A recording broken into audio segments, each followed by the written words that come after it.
Si Mario, isang simpleng tatay, 45 anyos. Sa kanyang edad, marami na siyang napagdaanan at natutunan sa buhay. May dalawa siyang anak na siyang ilaw ng kanyang buhay. Ang mga ito ang nagbibigay ng inspirasyon at lakas sa kanya araw-araw. Siya ay isang masipag na haligi ng tahanan. Hindi alintana ang pagod at hirap, basta't para sa kanyang pamilya. Bago pa man dumating ang pandemya, puno na ng pag-asa ang kanyang mga mata. Lagi siyang may pangarap para sa kinabukasan ng kanyang mga anak. Alam niya na sa bawat pagising, mayroon siyang pamilyang babangon at kakain ng sabay-sabay. Karpintero si Mario. Sa bawat araw na lumilipas, pinapanday niya ang kinabukasan ng kanyang pamilya at masaya siya sa trabaho niya. Ang bawat araw sa trabaho ay isang bagong pagkataon para magbigay ng kasiyahan at kaginhawaan sa kanyang pamilya. Ang bawat piraso ng kahoy na kanyang nahahawakan ay parang nagiging ginto sa kanyang mga kamay. Sa bawat pagputol at pag-ukit, nararamdaman niya ang halaga ng kanyang ginagawa. Sa bawat martilyo at lagari, ramdam ang kanyang dedikasyon. Hindi lamang ito trabaho para sa kanya, kundi isang sining na nagbibigay ng buhay sa kanyang mga pangarap. Hindi lang basta gumagawa ang kanyang mga kamay, kundi lumilikha ng mga bagay na magiging bahagi ng tahanan ng ibang pamilya.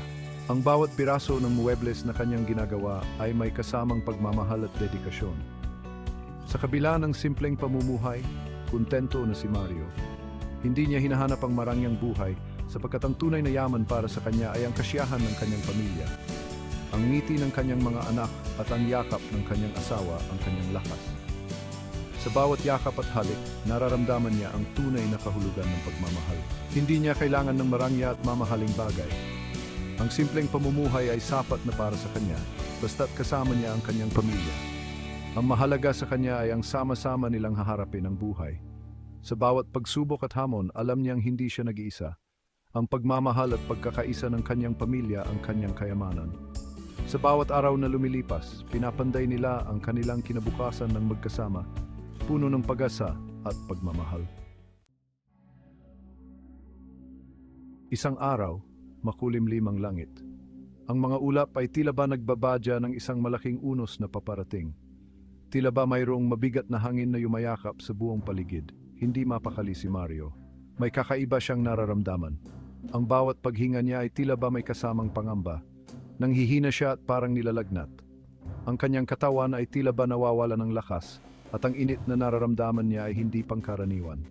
Nagpasya siyang magpahinga na lamang muna. Umaasa siyang baka sakaling gumaan ang kanyang pakiramdam pagkatapos ng ilang oras na pagtulog. Lumipas ang ilang oras, lalong lumala ang pakiramdam ni Mario. Ang kanyang katawan ay tila ba nagiging mas mabigat at ang kanyang ulo ay parang pinipiga. Hirap na siyang huminga at hindi na niya maramdaman ang kanyang pang-amoy at panlasa. Ang bawat paghinga ay nagiging mas mahirap at ang mga borito niyang pagkain ay tila ba nawala ng lasa. Nag-aalala na rin ang kanyang asawa. Ang kanyang mga mata ay puno ng takot at pag-aalala para sa kalagayan ni Mario. Hindi nila alam kung ano ang nangyayari sa kanya. Ang kanilang mga isip ay puno ng mga tanong at pangamba. Dinala si Mario sa pinakamalapit na ospital. Ang kanilang pag-asa ay nakasalalay sa mga kamay ng mga profesional na medikal. Ang mga doktor at nurse ay agad na nagsuot ng kanilang mga PPE. Ang kanilang mga mukha ay natatakpan ng mga maskara, ngunit ang kanilang mga mata ay nagpapakita ng determinasyon. Tila ba mayroong invisible na kalaban na kanilang kinakalaban. Ang bawat hakbang ay maingat at ang bawat galaw ay puno ng pag-iingat. Kinabahan na rin si Mario. Ang kanyang puso ay tumitibok ng mabilis at ang kanyang isip ay puno ng mga tanong. Hindi niya alam kung ano ang naghihintay sa kanya sa loob ng ospital. Ang bawat hakbang papasok ay tila ba nagiging mas mabigat. Matapos ang ilang pagsusuri, kinumpirma ng doktor ang kanilang kinatatakutan. Ang mga resulta ng mga pagsusuri ay nagbigay ng malinaw na sagot. Positibo si Mario sa COVID-19. Ang balitang ito ay nagdulot ng matinding takot at pangamba sa kanilang pamilya. Ang balita ay tila ba isang bomba na sumabog sa kanilang pamilya. Ang kanilang mga mukha ay puno ng pagkabigla at takot. Ang dating simpleng sakit ng ulo at lagnat ay nauwi sa isang malubhang karamdaman. Ang kanilang buhay ay biglang nagbago at ang kanilang mga plano ay napalitan ng mga pangamba at pag-aalala. Naging critical ang kondisyon ni Mario. Isang araw bigla na lamang siyang nahirapan huminga at kinailangang dalhin sa ospital. Kinailangan siyang ilipat sa intensive care unit. Ang mga doktor at nurse ay nagmamadaling kumilos upang mailigtas siya. Nakahiga siya sa kama ng ospital, hirap na hirap huminga. Ang bawat paghinga ay tila isang malaking pagsubok. Ang mga makina sa paligid niya ang tanging nagbibigay sa kanya ng lakas upang mabuhay. Ang mga ito ang nagsisilbing kanyang mga baga at puso. Sa bawat paghinga, tila ba nakikipaglaban si Mario. Ang kanyang dibdib ay tila ba pinipiga sa bawat hinga. Ang kanyang katawan ay nanghihina na. Ang mga araw na lumipas ay nagdulot ng matinding pagod at panghihina. Ngunit sa kabila ng lahat, hindi siya sumuko. Ang kanyang determinasyon ay hindi matitinag. Alam niya na may mga taong umaasa sa kanya. Ang kanyang pamilya ay ang kanyang inspirasyon at lakas. Ang kanyang pamilya ang nagbibigay sa kanya ng lakas upang lumaban. Ang kanilang mga larawan sa tabi ng kanyang kama ay nagsisilbing paalala ng kanilang pagmamahal. Araw-araw tumatawag ang kanyang asawa at mga anak. Ang kanilang mga tawag ay nagiging sandigan niya sa mga oras ng panghihina. Kahit na hindi niya sila nakikita, ang kanilang mga boses ang nagbibigay sa kanya ng pag-asa. Ang bawat salita ay tila ba isang sinag ng liwanag sa madilim na silid ng ospital. Ang bawat mahal kita, Papa, at magpagaling ka, Papa, ay tila ba isang gamot na nagpapagaling sa kanya. Ang kanilang pagmamahal ay ang kanyang sandigan at inspirasyon sa laban na ito.